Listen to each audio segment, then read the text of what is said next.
Nous allons poursuivre avec le petit 2, les contraintes. Nous allons prendre les mêmes éléments du milieu naturel et analyser leurs contraintes sur le développement du Burkina Faso. D'abord, le relief.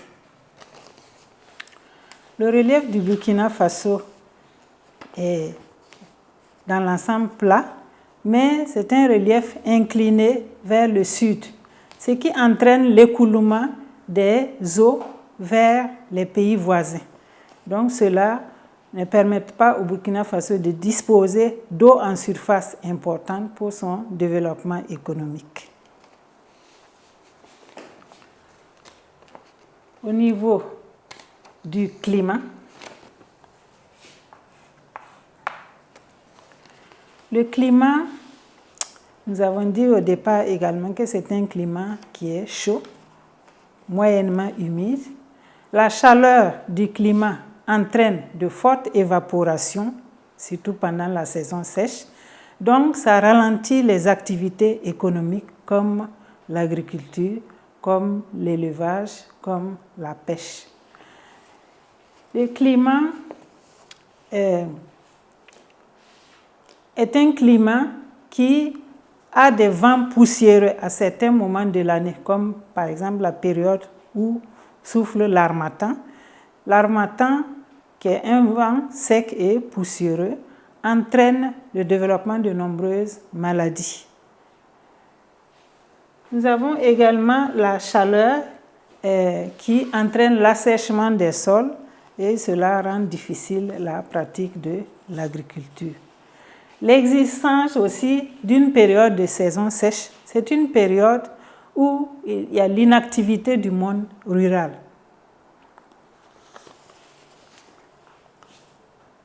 Ensuite, nous avons les contraintes liées à l'hydrographie.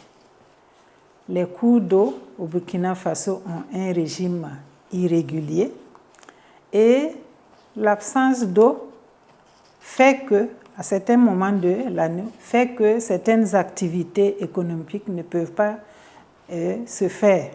L'agriculture, la pêche, l'élevage. Nous avons aussi le fait que les cours d'eau sont souvent ensablés et pollués par les activités humaines. Les activités comme l'agriculture, aux abords des cours d'eau, l'utilisation des engrais chimiques, ça les pollue. Des activités comme l'industrie, les rejets polluants dans l'eau. Nous avons des activités qui entraînent l'ensablement des cours d'eau. Et tout cela, ça limite la capacité d'utilisation des eaux. Les eaux qui sont polluées ne peuvent pas être, par exemple, consommées. L'ensablement des cours d'eau aussi, ça diminue la capacité de rétention des cours d'eau. Et cela est un handicap pour le développement économique.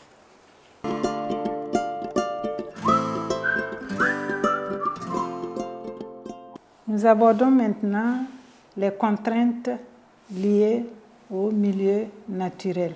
Et parmi ces contraintes, il y a les contraintes du relief, les contraintes du climat, les contraintes de la végétation.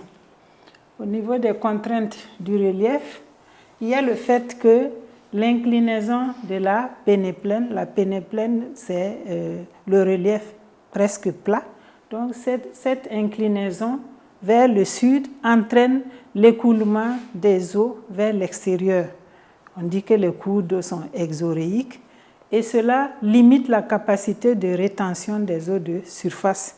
Donc il va de soi que les activités économiques ne peuvent pas être développées. Au niveau des contraintes du climat, il y a d'abord la chaleur. Elle entraîne de fortes évaporations, réduisant ainsi la possibilité de pratiquer des activités comme l'agriculture, l'élevage, la pêche. Il y a l'existence d'une saison sèche. Notre climat, c'est un climat tropical, sec, et donc il y a une période de saison sèche qui est de plus en plus longue du sud vers le nord. Et l'existence de cette période de saison sèche c'est une période où le monde rural est en inactivité parce qu'il n'y a pas d'eau. Et enfin, le climat possède des vents poussiéreux comme l'harmattan qui apportent de nombreuses maladies. Au niveau des contraintes de la végétation, on peut noter que l'absence de végétation du fait de la saison sèche entraîne la migration de la faune et qui impacte négativement la chasse et le tourisme. L'existence d'une saison sèche et l'absence de végétation, ça entraîne aussi la transhumance, puisque les éleveurs, s'ils n'ont pas de pâturage pour leurs animaux, surtout la zone sahélienne où l'élevage est grandement pratiqué, cela entraîne ce qu'on appelle la transhumance. C'est-à-dire qu'il y a un déplacement des hommes avec leurs animaux vers des coins de pâturage et d'eau. Voilà ce qui concerne les contraintes liées au relief, au climat et à la végétation. Maintenant, nous passons à l'analyse des contraintes liées à l'hydrographie, au sous-sol et au sol. En ce qui concerne l'hydrographie, l'hydrographie du Burkina Faso, nous avons dit, possède des atouts, mais les contraintes sont par exemple que ces cours d'eau tarissent pour la plupart pendant la saison sèche et cela empêche le développement de certaines activités économiques.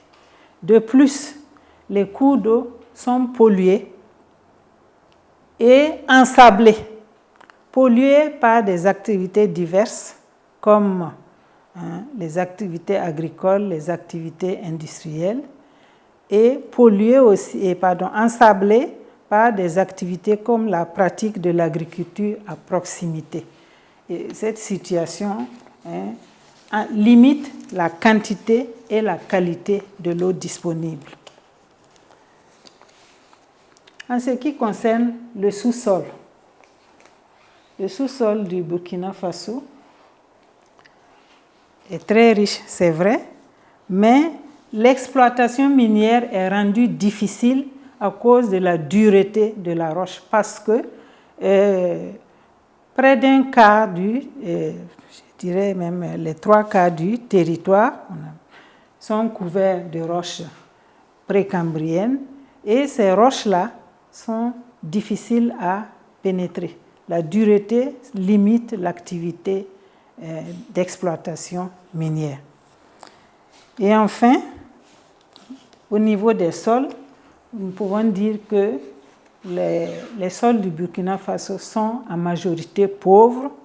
Ce sont des sols qui sont également dégradés du fait des activités des hommes et du climat. Voilà ce que nous pouvons retenir par rapport aux contraintes liées à l'hydrographie, au sol et au sous-sol.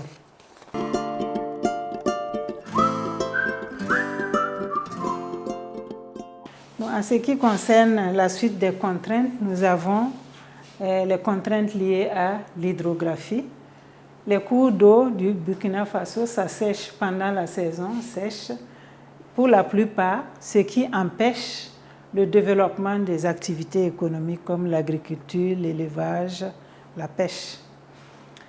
Nous avons également la pollution des cours d'eau et leur ensablement par des activités comme l'agriculture, l'exploitation minière, et cela limite l'utilisation des cours d'eau pour des activités économiques.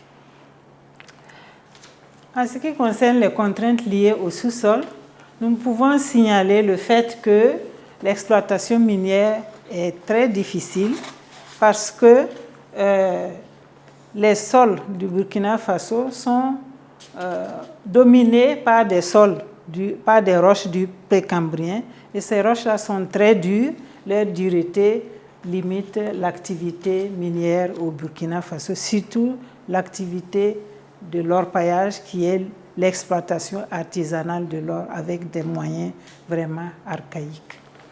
Et enfin, les contraintes du sol, c'est le fait que la plupart des sols du Burkina Faso sont pauvres. Ce sont des sols qui sont à perméabilité faible et des sols qui sont de surcroît, malgré leur pauvreté, dégradés par les activités humaines, activités anthropiques et par le climat. Nous sommes donc au thème de l'analyse des atouts et des contraintes du développement liés au milieu naturel au Burkina Faso. Nous allons maintenant passer à l'analyse des problèmes des ressources en eau au Burkina Faso.